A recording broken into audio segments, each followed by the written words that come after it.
Hola amigos, bienvenidos de nuevo a su programa Ajedrez, Cultura y Educación, donde hacemos viral el conocimiento.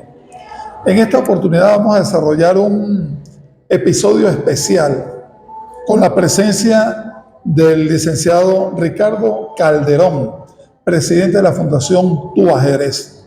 El local en el que nos encontramos es la sede de la Fundación Tu Ajedrez, aquí en el Círculo Militar de Caracas. Están todos invitados para visitarlo.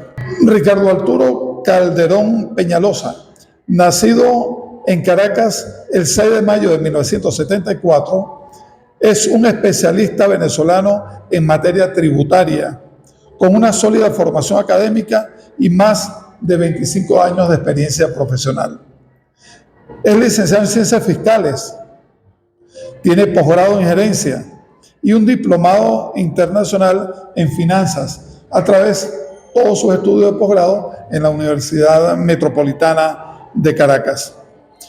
Ha sido profesor universitario por más de 20 años y se mantiene en constante actualización técnica. Su perfil combina de manera importante la experticia práctica, el enfoque estratégico y la formación académica de alto nivel, lo que lo convierte en un profesional integral dentro del ámbito financiero venezolano. Estimado presidente Calderón, bienvenido a nuestro espacio Ajedrez, Cultura y Educación, donde hacemos viral el conocimiento. Bien, damos la palabra a Ricardo Calderón, quien recientemente nos ha mostrado una serie de inquietudes relacionadas con el tema de la formación del joven ajedrecista. Pero más que eso, la relación que tiene ese proceso de enseñanza-aprendizaje en el ajedrez con la educación, los puentes que se pueden establecer entre el ajedrez y la educación. Ricardo, tienes la palabra. Bienvenido una vez más. Muchas gracias, Ovencio.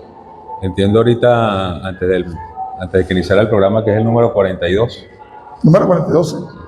El número 42 perteneció a Jackie Robinson y el último que lo usó fue Mariano Rivera, quien fue el cerrador más grande de la historia del béisbol. Hall de la Fama, sí, con los Yankees de Nueva York. Salón de la Fama. Correcto.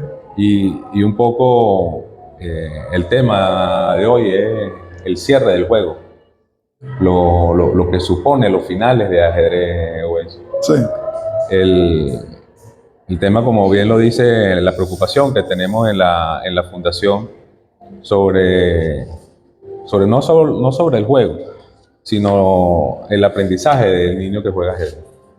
Sí, ya hemos dicho varias veces que la Fundación, si bien es una fundación de ajedrez, su principal objetivo no es el ajedrez, sino el niño que juega ajedrez.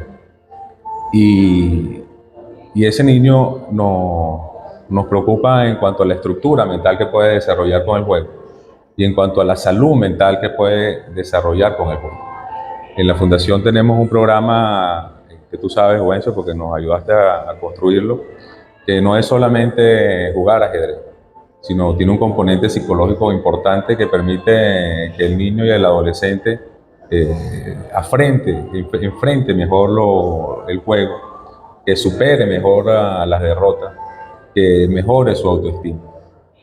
Y en ese sentido, pues tanto técnico como psicológico, la Fundación apalanca su programa, acompañado de un módulo de idioma de inglés que creemos que también es importante para el futuro del niño.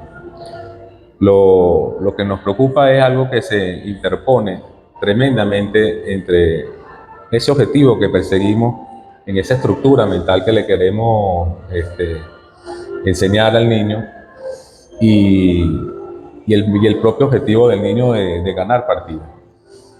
Ese espíritu competitivo que por supuesto tienen nuestros ajedrecistas. Y es el tema de los módulos de inteligencia artificial. Cuando el niño estudia las líneas a través de los módulos, pero no las estudia sino que las memoriza línea tras línea de los módulos, está coartando su capacidad creativa está coartando su visualización del juego, su esquema del juego. Y a pesar de que eventualmente pudiera ganar alguna partida con esa memorización, pues es una victoria sin ningún valor. Pudiera el niño celebrar, o el adolescente celebrar la victoria, pero no tiene ningún valor desde el punto de vista ajedrecístico. Es mucho mejor pues, una victoria a través de la comprensión del juego, de la propia planificación y estrategia que pueda tener el niño. Entonces, por supuesto que no es trampa lo que hace un jugador cuando trampa, digamos, al rival, cuando memoriza una línea y logra ganar la partida. Pero sí creemos que puede ser un engaño a uno mismo, en el sentido de que si memorizas algo, pues no es tuyo. Es como tratar de enamorar a la reina del baile, Wencio. Ahorita que estábamos hablando de la Fania, tratar de enamorar a la reina del baile con versos prestados. El estudiante, ¿te acuerdas? Que caletreaba absolutamente todo y cuando venía una pregunta de desarrollo colapsaba. Nuestros maestros de alto rendimiento nos han dicho con mucha preocupación lo que han observado en los torneos nacionales, que cuando el muchacho llega al final de la partida, pareciera que se acaban las ideas, que vienen los errores y que no hay una comprensión de la posición. Mira, no tanto al final de la partida, sino al final de la línea que te da la teoría de aperturas. Porque vamos a explicar brevemente, un módulo es un sistema inteligente artificial que está instalado en una computadora o que puedes bajarlo por vía de la internet, donde hay un cúmulo de información relativo a la teoría de las aperturas, más una inmensa cantidad de partidas jugadas y problemas que te colocan allí. Lo que está planteando el licenciado Calderón es que esto facilita muchísimo el trabajo, pero que tiene el peligro de que precisamente por esa facilidad el niño deja de hacer un esfuerzo fundamental con respecto a una facultad que es importantísima y que la estamos dando de lado, que es el arte o el acto de pensar. No está pensando y mucho menos comprendiendo.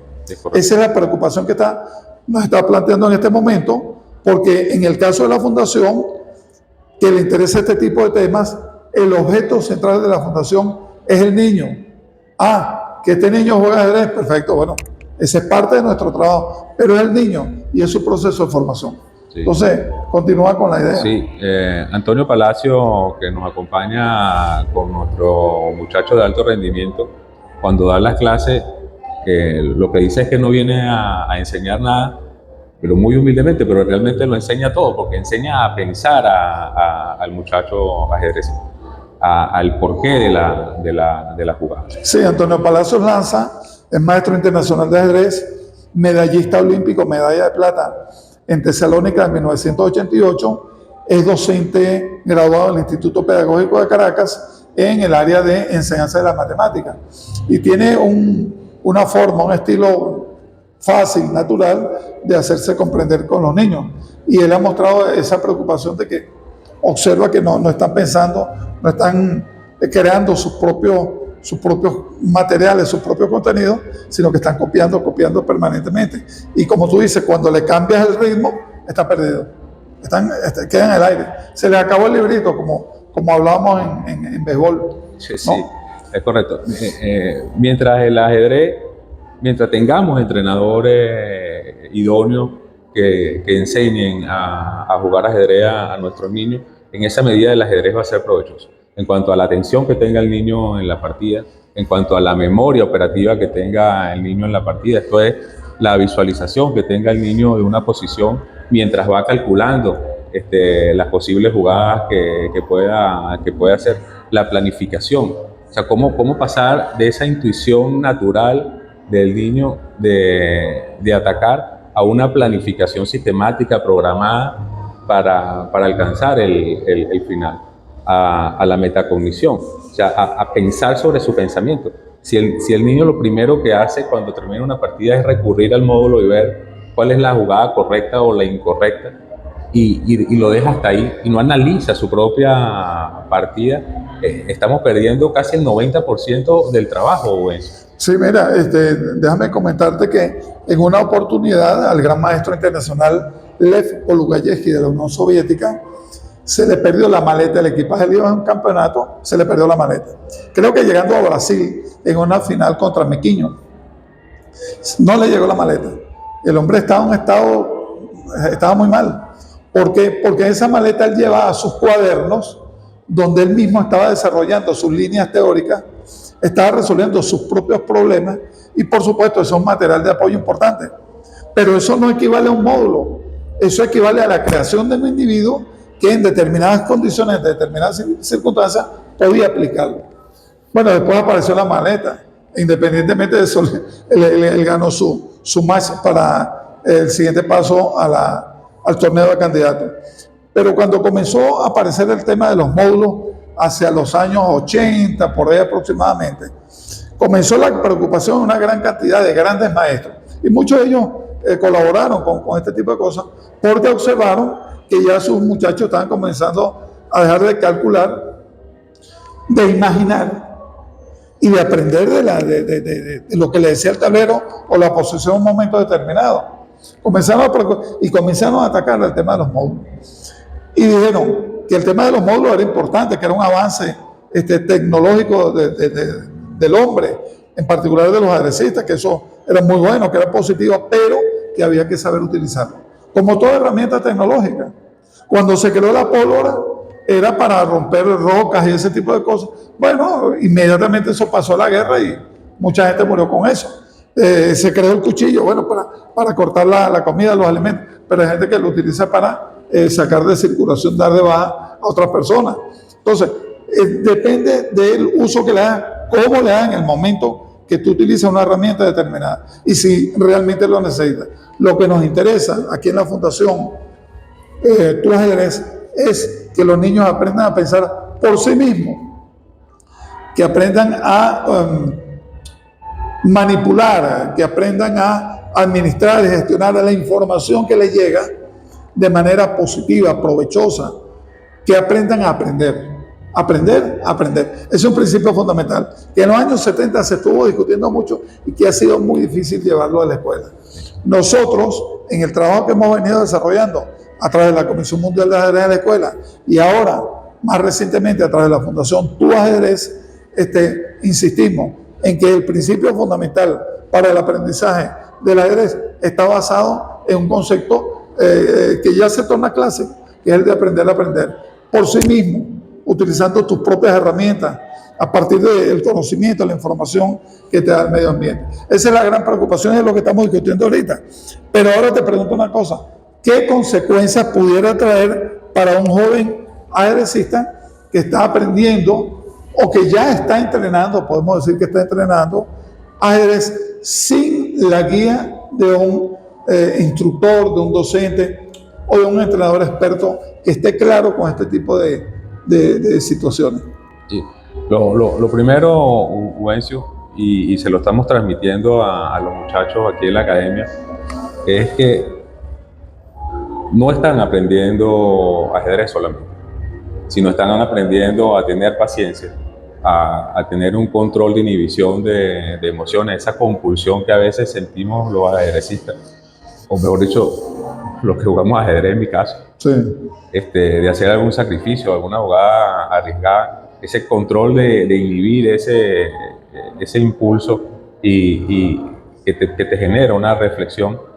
Es importante que se le transmita al niño de que lo estamos cultivando, él lo está cultivando cuando practica la ajedrez. Pero eso tiene más que ver con la inteligencia emocional que con la parte lógico-matemática o cognitiva propiamente dicha, que es un área fundamental que parte de nuestra educación lo ha dejado de lado. Aquí estamos intentando retomar las relaciones entre el ajedrez y el área emocional del individuo. En la película Karate Kid, en la original, donde el maestro Miyagi le dice al muchacho, pule en cera, y él lo que quiere es tirar golpes. Y él pule y encera, y en la, digamos, en la más nueva de esta generación con Jackie Chan, que le dice al niño, quítate la chaqueta, ponte la chaqueta, quítate la chaqueta, ponte la chaqueta. Le está creando una memoria al niño que todavía no sabe para qué. Así, guardando la distancia, estamos nosotros, estamos diciéndole cosas que él dice, bueno, yo lo que estoy jugando es ajedrez. Sí, ¿para qué? ¿Para qué pulen en cera? No. Sí, pero al final, si le decimos que estamos cultivando a través del ajedrez todas estas cogniciones en él y hacemos que esa intención sea más consciente en él y que la internalice él y que la entiendan los papás, que a veces también lo que quieren es el resultado inmediato de que el muchacho gane el torneo, que gane la partida, El punto. que gane el punto. Sí, sí. Y en realidad ya el muchacho que juega ajedrez está ganado ya. Desde el punto de competencia puede ser otra cosa, puede ganar, puede perder, pero desde el punto de vista de su estructura mental está ganado, siempre y cuando sea entrenado por gente calificada, por personal calificado. Para la gente que nos está viendo, en particular los padres, inclusive los mismos entrenadores de niños, es importante que se sepa que nosotros aquí en la Fundación no estamos en contra del punto, de la parte competitiva, pero priorizamos el tema de los valores. Por ejemplo, tú hablaste ahorita paciencia. Eso es un valor.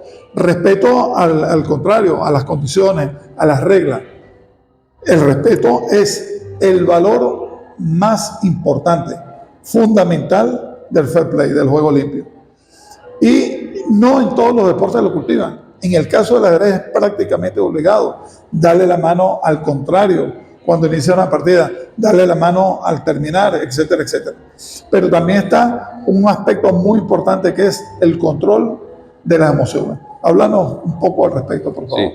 En los torneos ya nosotros hemos empezado a decir que la caballerosidad que supone el ajedrez debe mantenerse. El tema de poner las piezas con delicadeza, capturar con delicadeza y no con una rudeza innecesaria, atornillar las piezas, dejar de lado esos vicios, digamos, de ese ajedrez de plaza o de calle, que si bien le da al muchacho alguna agresividad necesaria en el juego, en el buen sentido de la palabra, hay que corregirlo y hay que seguirlo de cerca. O sea, no nos gusta que haya un festejo en el tablero. Es que uno de los temas relacionados con esto de los valores es que inclusive tenemos que aprender a ganar y sobre todo aprender a perder.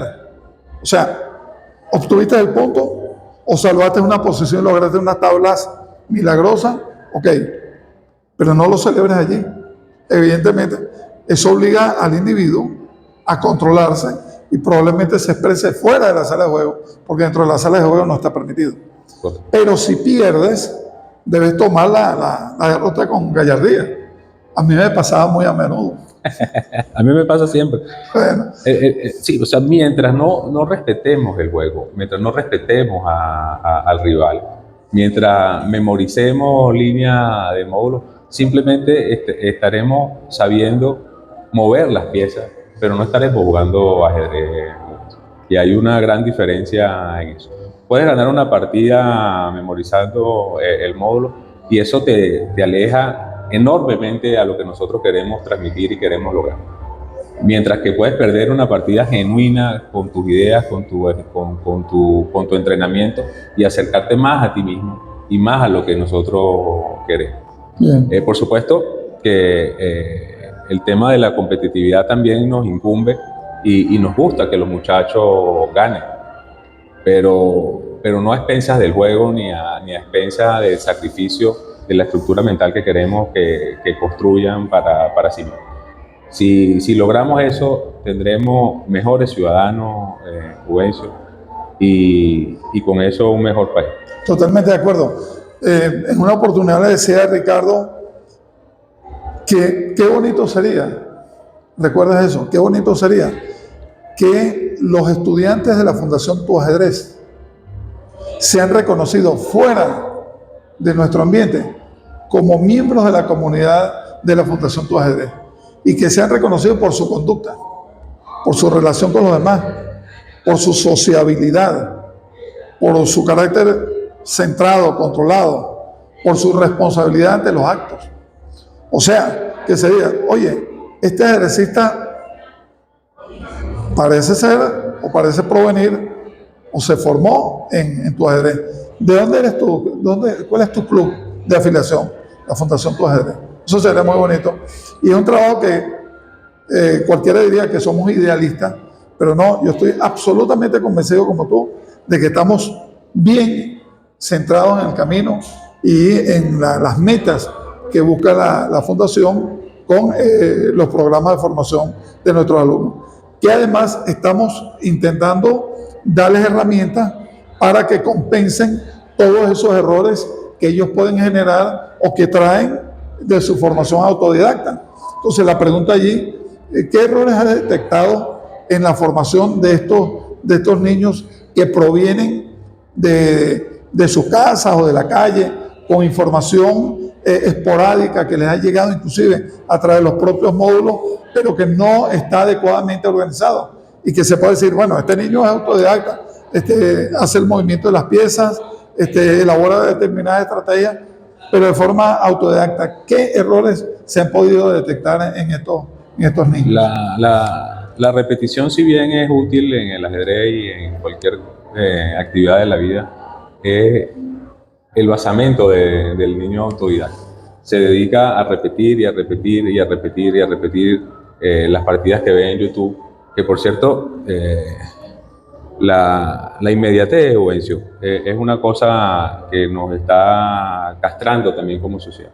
El querer alcanzar las cosas fácilmente, inmediatamente, Sí. no nos lleva a ningún lado. Eso está acelerado con el uso de las pantallas. Sí, entonces ve estos youtubers cómo llega a 1600, llega a 1800 rápido, con este gambito, con esta trampa, con esta línea, y no están enseñando nada, y no están dejando nada. Y lo ves y entonces tienen 10.000, 20.000, 30.000, 40.000 seguidores, y realmente no son un ejemplo a seguir. No es la estructura, que queremos. Le dejan muchas lagunas, porque no tienen una metodología, un seguimiento adecuado, es un salto a otro. Y cuando esos niños llegan a un torneo nacional, el campeonato nacional o un torneo internacional, un panamericano, y que te digo, un campeonato del mundo, a los 3, 4, 5 jugadores están perdidos. Sí. No entienden qué es lo que está pasando sobre el tablero. Con todo y que el tablero te da información, te dice, mira, esta es la posición, se interpreta de esta manera. Pero como tú has dicho, con la inmediatez, el salto de un tema a otro, con el apuro por ganar el punto, etcétera, etcétera, se saltan también una gran cantidad de contenidos que son importantísimos en el desarrollo de este niño. La transformación que queremos, Juvencio, del niño. Esa transformación social de esforzarse por las cosas. Sí. Es importante. El mérito del trabajo. Sí, hay un latinazo muy famoso, tú lo conoces, Juvencio, que el que no sabe a qué puerto se dirige, ningún viento le es favorable. Así es. Y entonces, si no le decimos a los niños, si no le decimos a los padres o a los representantes a dónde es que queremos llegar, pues no vamos a tener esa ayuda en la casa que necesitamos para que el niño pueda llegar ahí. O sea, no se trata de alcanzar un campeonato nacional en 2 días o en 3 días. Se trata de una transformación mental, de romper paradigmas.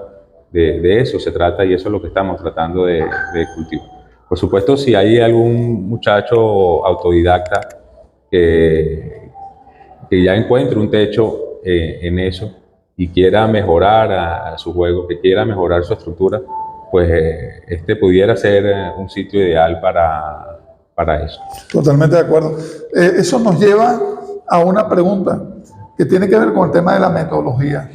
Y es por qué es importante contar con una metodología para una metodología bien estructurada para desarrollar lo que nosotros llamamos el proceso de enseñanza-aprendizaje del ajedrez de manera adecuada. O sea, ¿qué impacto tiene una metodología, una forma de hacer las cosas para que este niño que viene de los autodidactas agarre un camino organizado, estructurado, que lo lleve a alcanzar metas más sólidas y de manera más constante, así se tarde mayor tiempo, con base en un método de trabajo? Sí. ¿Cuál es tu opinión al respecto? Sí, sí, sin estrategia y sin metodología es poco lo que podamos alcanzar. Es precisamente esa fragmentación del ajedrez, del youtuber, la que queremos combatir. Ese tema de que lo vemos en las partidas de los niños, que en las primeras 10 jugadas después de la apertura empiezan los problemas. Sí. Y ni hablar de cuando llegan los finales. Entender que el final del juego no es realmente un final, sino es el resultado de todo lo que haces previamente. O sea, ¿a dónde quieres llegar? La estructura de peones que tienes que tener al final. El final del juego realmente no es el final, sino es la continuación de todo lo que estructuraste y todo lo que pensaste antes. Es la consecuencia. Es la consecuencia. La consecuencia lógica. Correcto. Por supuesto.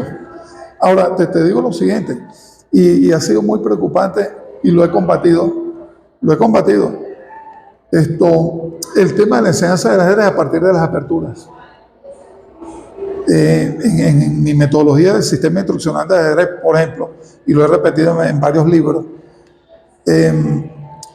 me voy por la tesis de Capablanca, de Lasker, de los grandes maestros de la historia.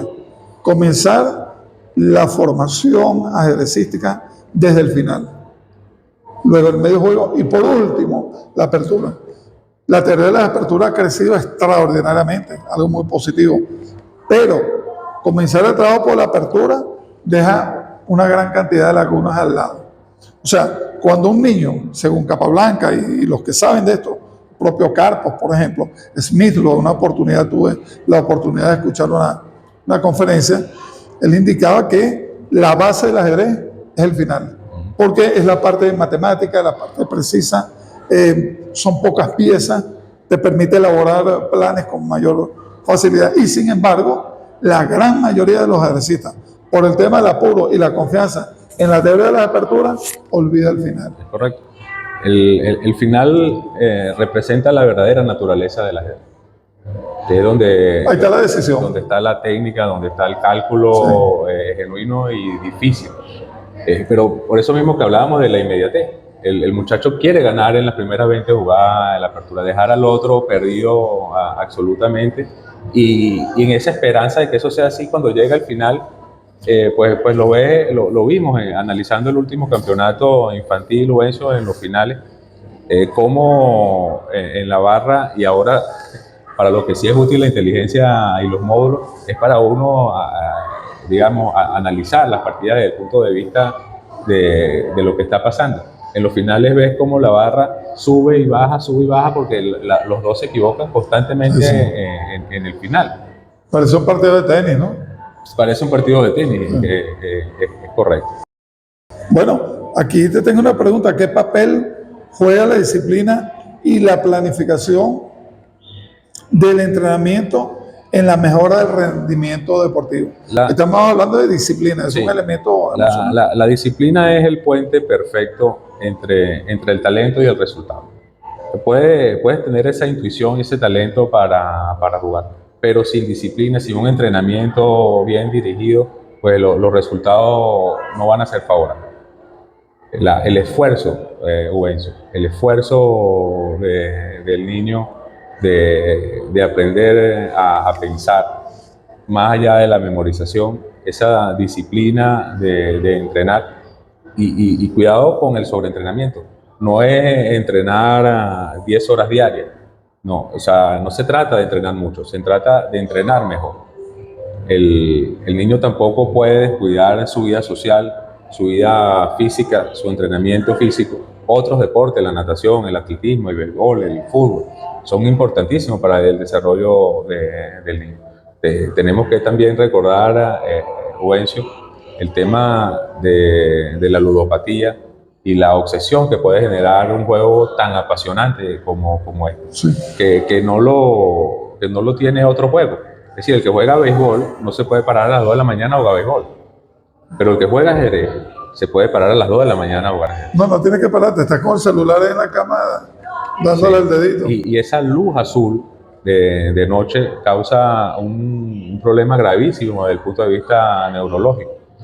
Un llamado también a los padres que mucho cuidado con los teléfonos, apartar los teléfonos de las habitaciones de los niños, evitar esa compulsión de jugar en las madrugadas. El sueño es una cosa sagrada, solo el sueño logra la recuperación del cuerpo y del propio cerebro.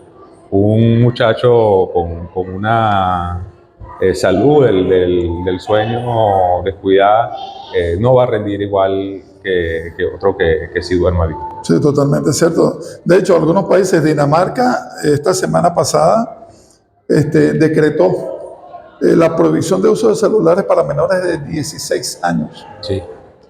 Generalizado, sobre todo en las escuelas. Y otros países lo están haciendo para menores de 13 años.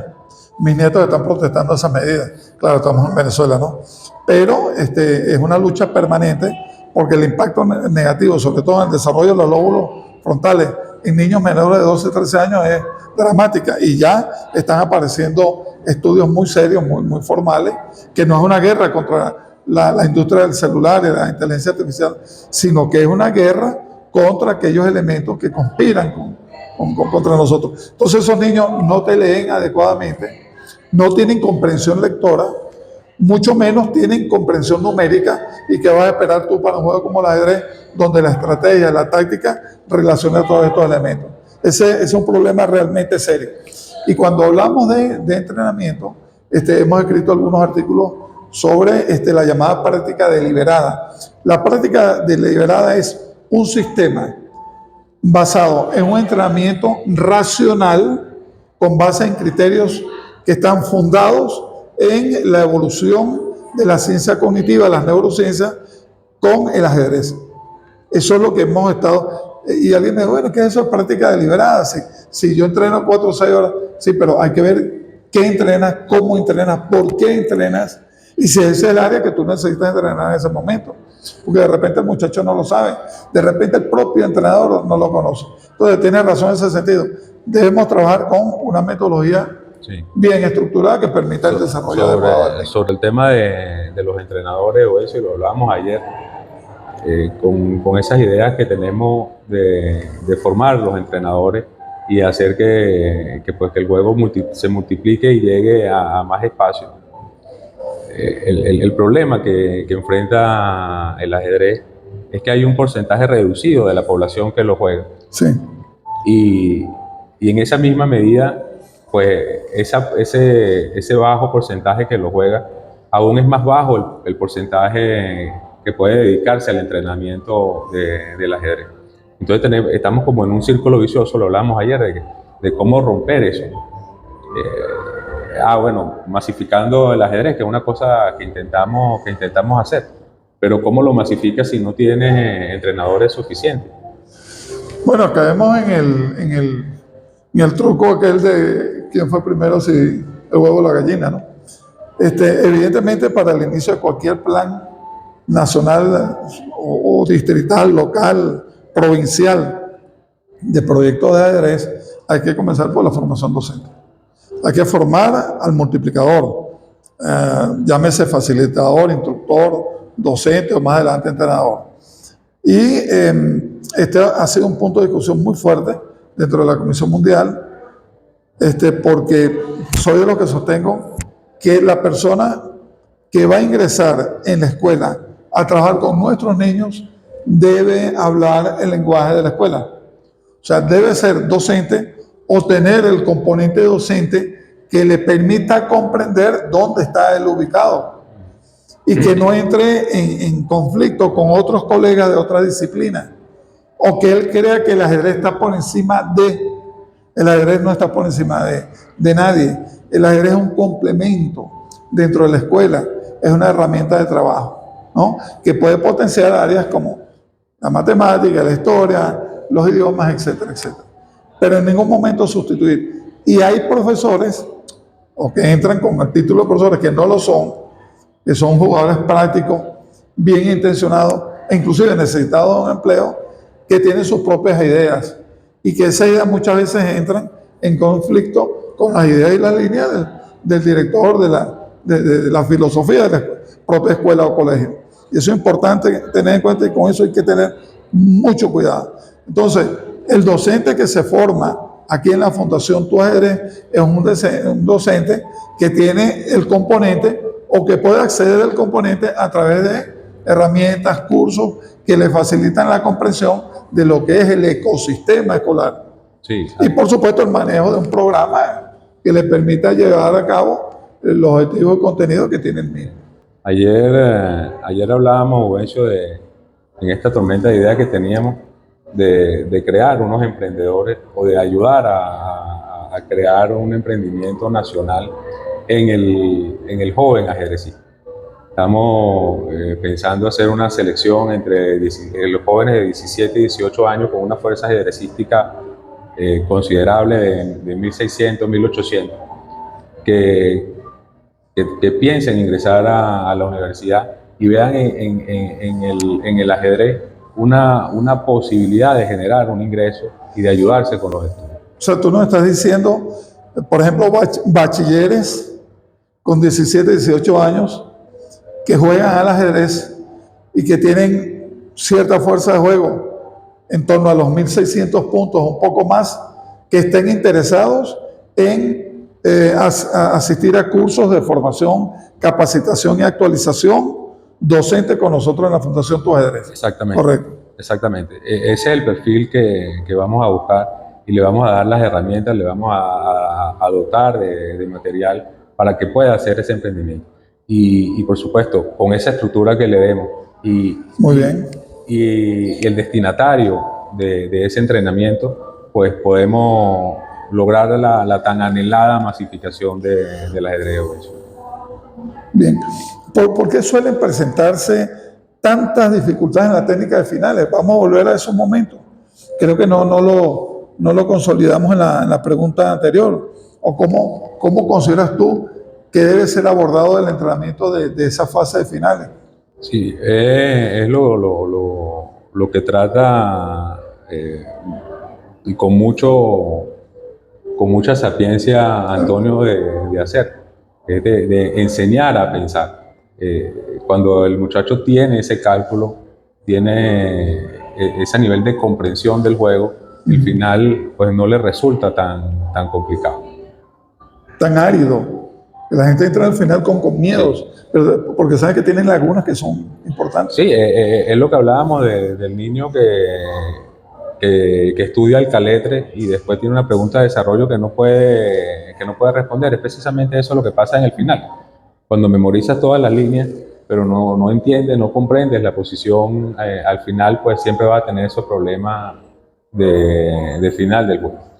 Quien domina el final del juego, pues tiene la partida prácticamente asegurada. Me decía Raúl, un entrenador cubano, tú lo debes de conocer, se me olvida el apellido. Raúl Pérez Hernández. Raúl Pérez, sí.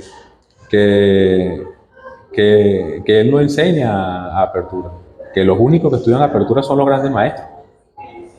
O sea, hay que llegar a un nivel de maestría para poder acceder a la apertura. Para poder aprender, empezar a aprender apertura. Lo que tú decías, que el juego se empieza por el final. Imagínate, si él está diciendo que solo el gran maestro debería estudiar apertura. Bueno, pues probablemente Raúl está extremando la cosa, pero es interesante, porque no solo él, hay otros maestros que piensan más o menos así. Dice, prioritario la apertura. Tal hacía mucho énfasis en el medio juego. Y la tendencia moderna de estos jugadores es ir a la apertura. Sí, pero ya ellos se formaron. Y seguro que el entrenador que tenía no les comenzó por apertura, les comenzó por final, ¿no? Por ejemplo, Mark Boreski, el gran entrenador ya fallecido, Mark Boreski, decía que la fase final era lo fundamental. Pero imagínate un muchacho que pueda jugar que aprenda bien los finales, Aceptablemente bien. Sí. aceptablemente bien, y que se dedique en toda la partida simplemente A preparar el final. a llegar ahí, a intercambiar piezas y a llegar al final. No va a perder jamás. Esa es la variante de Capablanca. ¿Qué final se vislumbra? Final de torre y caballo. Listo. ¿Qué vas a hacer? ¿Vas a cambiar la torre y los caballos? No. Cambiar los alfiles, cambiar los otros, te queda con lo fundamental. Es correcto. Y va secando la posición. Mira, eso está relacionado también con el tema de la capacidad de cálculo y la necesidad de que los muchachos entrenen eso en un programa bien estructurado. O sea, ¿cómo consideras tú que esto puede llevarse adelante? Sí, El mejoramiento no, de la capacidad de cálculo. no, es exactamente lo que hablábamos ahorita de la disciplina y el esfuerzo, Ubencio. Ver partidas, analizar partidas, estudiar tácticas, seguir el entrenamiento por el guía especializado es lo único que le puede dar al muchacho esa capacidad de cálculo que se necesita. Y no cometer esos errores que después terminan siendo garrafales en el final. Bueno, también está el tema de la valoración de posiciones. Porque una cosa es el cálculo en un momento determinado, otra es la valoración de las posiciones. La valoración de posiciones es un estatus superior de la mente, vamos a decirlo así, donde el individuo observa la posición resultante sobre el tablero y con base en esa posición, él puede considerar si está mejor, si está peor, si debe atacar, si debe defender. O sea, tiene que tomar decisiones. La valoración de posiciones está relacionada con la elaboración de planes y está relacionada con la toma de decisiones. Estos elementos, ¿cómo crees tú que impactan el desarrollo del niño? Sí, pero fíjate, Ubencio, ese tema de las posiciones en la fundación, en la academia, lo abordamos de dos perspectivas. Sí. Primero, enseñar a observar al niño. Si no observas, no puedes dimensionar el problema que tiene. Si no sabes observar. Exactamente. Entonces, primero, para poder hacer una evaluación de la posición, tienes que observar bien. Y si aprendes a observar y luego si aprendes a pensar, puedes hacer una evaluación de la posición bastante favorable. Pero solo con esos dos, con esas dos condiciones, puedes forjar un criterio que al final va a resultar provechoso. Y no solamente para el ajedrez, sino para cualquier circunstancia de la vida. Bueno, fíjate tú que cualquiera puede pensar que el término observar u observación es como tonto, liviano, light, ¿no? Soft. No, los grandes científicos han dicho, te estoy hablando de Pasteur, te estoy hablando de Darwin, te estoy hablando de Fleming, de propio Einstein, que dijeron, la capacidad o la habilidad más importante de un científico es la capacidad de observación. Sí, en el torneo de hace 2 semanas de la Hermandad Gallega, sí, un muchacho que estuvo a punto de ser campeón del torneo, se lanzó al ataque, vio que la dama del contrario se le metía en la última fila y dijo, bueno, tiene 2 jaques nada más y después remato yo la partida. Y no observó que había un alfil que daba una jugada intermedia que lo fulminaba. Y quedó petrificado eso cuando le dan el jaque con el alfil. No lo vio. Y ahí hay 2 cosas, o 3 cosas. Falta de observación, fatiga, falta de concentración, exceso de confianza. ¿Sabes cómo llamaba Tarrache a todo eso que acabo de decir? Amaurosis escachística. La amaurosis escachística es un estado mental del individuo relativo a la confusión y donde él se confía sobre una posición donde inclusive borra o elimina alguna pieza. No la vio y de repente no tenía en cuenta el alfil, así lo tuviera como actor principal. Y eso fue en la última ronda, ¿no? Ahí donde en la última deja ronda, de ganar el campeonato, por cierto. Sí. Vean lo importante que es esto, ¿no? Terrible que no veas una pieza que te pone en jaque. Es como un jugador de ajedrez que no sabe que está en jaque. Claro, claro, terrible. No está concentrado, no está observando. Mira, hay un área que tiene que ver con estas cosas de las valoraciones, por ejemplo, el análisis crítico de las posiciones, que tiene una relación interna con el llamado pensamiento crítico, que es una de las bases fundamentales de la educación del siglo XXI. Pensamiento crítico. Háblanos un poquito Sí, al respecto. es la metacognición de que hablábamos al principio. Es pensar sobre el pensamiento. O sea, ¿qué estoy pensando? Si estoy en la partida, o en qué pensé si estoy analizando la partida. Sí, Eh, reflexionar, cuestionarme a mí mismo, repasar las decisiones que voy a tomar o pretendo tomar. el tema es que nosotros tenemos un pensamiento errático y precisamente buscamos con el ajedrez de alguna manera organizar un poco más ese pensamiento. No solo para jugar ajedrez, sino para establecer transferencias con situaciones académicas de la vida real. Por ejemplo, la resolución de un problema de matemáticas sencillo. Necesitamos tener un pensamiento centrado, organizado, para evaluar los datos de manera crítica y tomar aquellas variables o aquellos elementos que necesitamos Sí. la resolución de ese problema. Ahora que hablas de matemática, Sí. Ovencio, sabes que nosotros pedimos las notas de los muchachos con mucha frecuencia Correcto, sí, sí. y tratamos de premiar ese rendimiento académico independientemente del rendimiento ajedrecístico.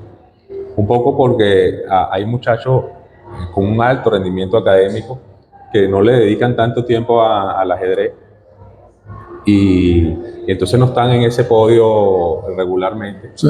pero que queremos reconocérselo. Y entonces por eso pedimos la nota. Y lo que hemos concluido de ese requerimiento es que el mejor ajedrecista siempre es el mejor alumno en matemática, en física y en química. O sea, es una cosa que nos da mucha satisfacción y mucho orgullo. Lo que le estamos pidiendo al niño es que crea en ese potencial que tiene ya intrínseco y no se dedique a memorizar cosas. Eso es fundamental. Y aquí viene una pregunta que tiene que ver con qué importancia tiene el entrenamiento psicológico en los niños con respecto a su formación como hombres y mujeres útiles, como ciudadanos del país. Nos preocupa mucho, Ubencio, la forma como algunos niños y adolescentes salen cuando pierden una partida. Lloran,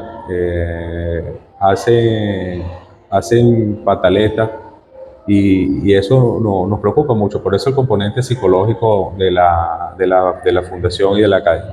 O sea, mientras el niño entre con una autoestima al juego fortalecida, gane o pierda, él va a estar sereno, va a estar confiado de que, bueno, fue una partida más.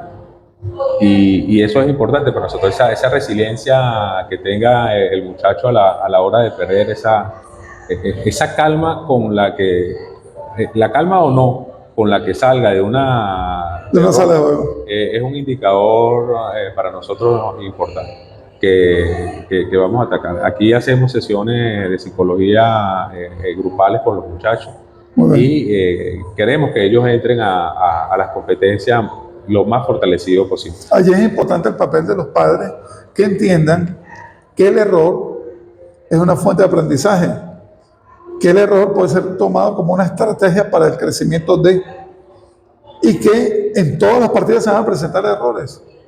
El tema es no repetirlo. El tema es detectar cuál fue el error fundamental que desequilibró la partida. Sí, con ese tema, Ovencio, de los padres, nosotros hacemos un reconocimiento increíble a lo estoico de los padres de los niños ajedrecistas. Por supuesto que no es lo mismo un padre que va a ver un juego de béisbol o de fútbol que uno que va a ver un juego de ajedrez que primero la mayoría de las veces no lo entiende. Y la segunda, que son largos. Y entonces es un juego que prácticamente solo disfruta quien lo juega y que no tiene un espectador feliz, salvo que sea otro ajedrecista.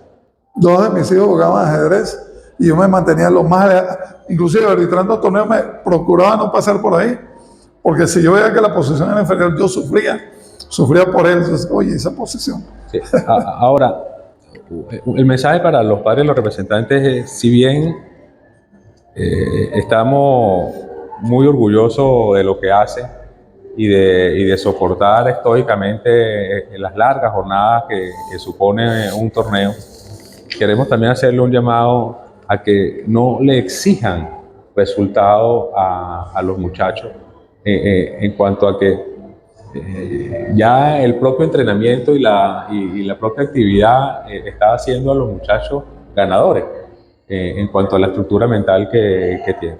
Eso de un lado de los representantes de Buencio. Pero por el lado de los niños y de los jóvenes, debemos decir que las competencias no son para ir a competir. Las competencias son para ir a ganarlas. O sea, si bien es cierto que todo lo que hacen durante el entrenamiento es lo que nos preocupa y es lo que nos ocupa y es donde están todos nuestros esfuerzos. El mensaje para los niños a la hora de la competencia es que deben respetar la competencia y deben ir a ganar la competencia. Por lo menos intentarlo, ¿no? Sí, y para eso la condición como a frente de la competencia es importante. ¿A qué me refiero eso? A que los niños no se paren de su mesa constantemente a hablar, de que los niños no se paren constantemente de su mesa a ver otras partidas, a tratar de analizar otras partidas, a ver cómo está el amigo. O sea, eso le quita concentración al juego. Entonces, lo que quiero decir es que si estás en una competencia, y sobre todo si es en una competencia nacional, a propósito de que tuvimos una hace poco y en una semana tenemos otra en Maracay. El mensaje para los papás es, ojo, no esperen el resultado de los niños y no pongan una presión excepcional, extra sobre sin necesidad, no ayuda. Sin necesidad. Porque realmente el resultado ya está conseguido. Pero de otro lado, el mensaje a los niños es la competencia es para ir a ganar. Y me explico un poco esto para que no se malinterprete. El muchacho que va a la competencia en un estado de iniciación, su objetivo debe ser ganar 2 o 3 partidas.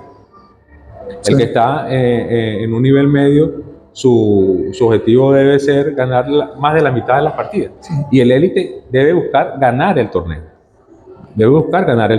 Y para eso debe tener una responsabilidad consigo mismo y con el torneo. Sí. Repito, quedarse en la mesa, pararse para estirar y para tratar de liberar tensiones, pero por favor, las competencias son para ir a ganarlas. Claro. Ricardo, finalmente, ¿qué recomendaciones darías a los padres, maestros, instructores, inclusive entrenadores mismos, para acompañar el proceso de desarrollo integral de sus jugadores, de sus alumnos? Sí. ¿Cómo sería ese acompañamiento? ¿De qué se trata? Además de estar a su lado, ¿en qué puede influir un padre positivamente o un instructor en la mejora del rendimiento de ese muchacho que probablemente tenga tremendo talento deportivo y todavía no lo hemos descubierto, sí, o no ha aflorado? Sí. A los padres que no suelen ir a las competencias, que vayan. Que asistan, que acompañen a sus hijos. 1, 2, a los que van, cuidado con la sobreexigencia que tienen con los muchachos, que no les causa ningún bien al niño ese exceso de presión. ¿De estrés? De estrés. A los entrenadores, que cuidado con el tema de los módulos, que enseñen a los niños a pensar, a que tengan un pensamiento crítico sobre el juego. Igualmente, que no se les exija a los muchachos resultados. Sí que se les exija concentración, que se les exija dedicación, trabajo a los muchachos. Al final, si el muchacho entrenó lo suficiente, si se concentró lo suficiente, Si no se paró y perdió la partida o la empató, es mérito del otro, pero no tiene por qué sentirse mal. Al final alguien tiene que ganar. Claro. Sí, sí. Sí, gana, pierde, con suerte tablas, ¿no? Pero eso es importante, que los padres, instructores, no generen un estrés, una presión extra sobre los niños que están aprendiendo a controlar este tipo de emociones. Bien, amigos, hemos llegado al final de este episodio especial en el cual hemos estado dialogando con el licenciado Ricardo Calderón, presidente de la Fundación Tu Ajedrez.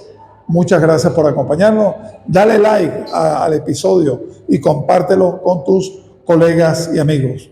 Nos vemos pronto. Gracias, Ricardo, Gracias a ti, por tu participación y por el trabajo excelente que tú y tu equipo están desarrollando al frente de la Fundación Tu Ajedrez, patrocinante de este espacio en YouTube. Muchas gracias. Gracias a ti, Bencho.